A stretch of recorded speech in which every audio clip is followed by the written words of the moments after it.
Hello friend, मी करणार आहे आज पातळ पोह्याचा चिवडा। हे सुरुवातीला आपण गरम करायला ठेवूया थोडासा। मी छान असं चाळून घेतलेला आहे, साफ केलेले आहेत पोहे चिवडा। थोडासा आपण गरम करून घेऊया।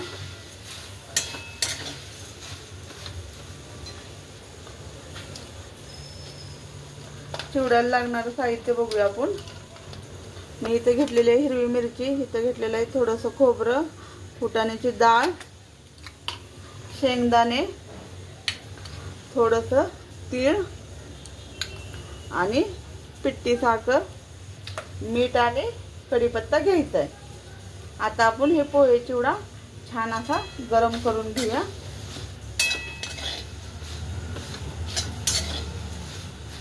पातळ पोहे चिवडा आहे आपला। चिवडा गरम होतोय, मी कढीपत्ता आणलेला आहे, हा पाहून घ्या। छान असा भाजत आहे आपला चिवडा। आता आपण हा साईडला काढून घेऊया, नाहीतर इकडे अशीच ठेवून टाकूया, म्हणजे गरम आहे। इकडे साईडला ठेवूया आपण आणि ही छोटी कढई मी ठेवून घेते। आता आपण त्यात जेवढं आपल्याला चिवड्याला तेल लागते तेवढं टाकून घेऊया।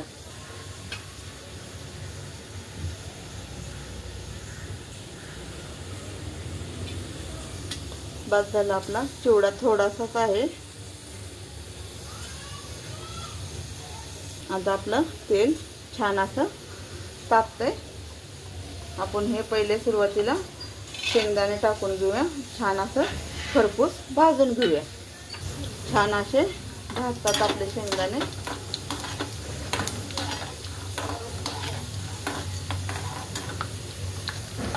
पाहून घ्या, आपले शेंगदाणे असे भाजत आलेले आहेत।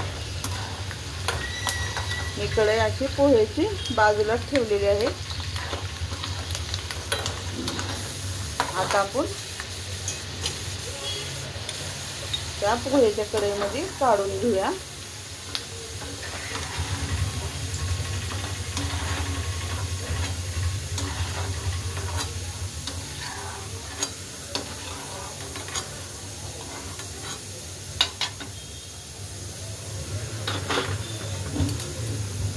आता आपण खोबरं टाकून घेऊया, थोडंसं सुक्कं खोबरं घेतलेलं आहे मी। लाल असं भाजून घेऊया। खोबरं असं लाल भाजलेलं आहे आपलं, ते पण आपण काढून घेऊया।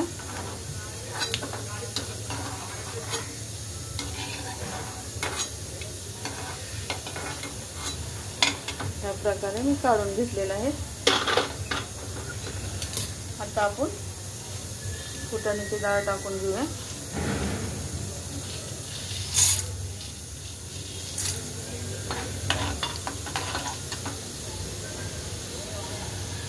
फुटाण्याची डाळ पण अशी लाल होसतर तळून घेऊया।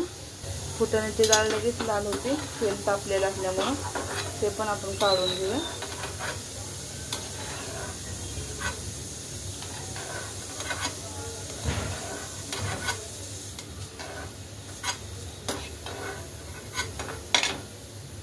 मी फुटाण्याची डाळ पोह्यामध्ये काढून घेतलेली आहे। आता आपण त्यात जिरे मोहरी टाकून घेऊया, थोडीशी तीळ टाकून घेऊया,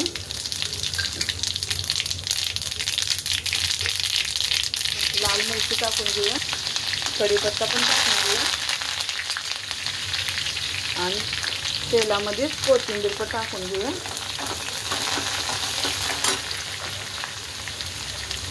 जेवढी लागते तेवढी हळद टाकून घेऊया।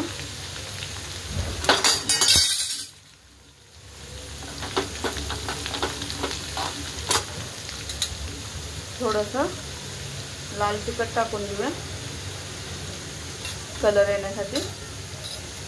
थोडीशी हळद कमी वाटते, मी हळद परत टाकते। पूर्ण असं तेलामध्ये तळून घेऊया। आता हे आपण कढई उतरून घेऊया आणि ही पोह्याची कढई परत ठेवूया। असं छान असं एकजीव करून घेऊया आपण शेंगदाणे, फुटाणे आणि खोबरं। आता जे आपलं साहित्य भाजलेलं आहे ते आपण टाकून घेऊया ह्याच्यात आणि परत एकजीव करून घेऊया। आपलं मीठ टाकायचं आहे।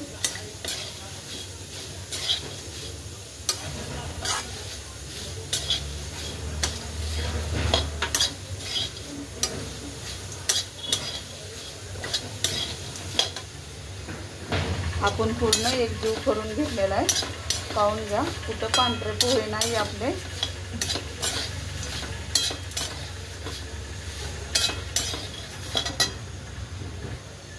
आता आपण मीठ टाकून घेऊया जेवढं लागते तेवढं।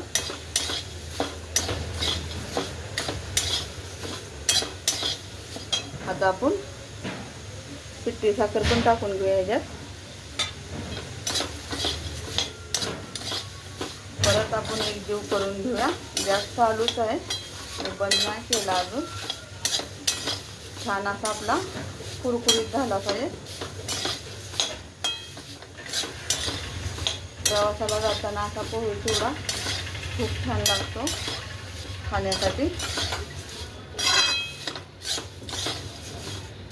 आता आपला मीठ आणि पिठी साखरचा एकजीव झालेला आहे सगळा।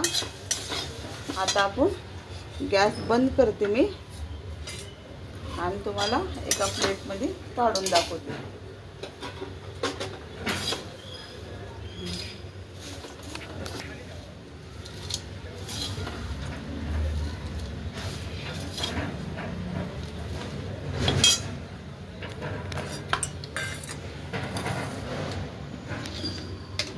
आपला पोहे चिवडा तयार आहे। पातळ पोह्याचा चिवडा आवडला तर लाईक करा, शेअर करा, कमेंट करा।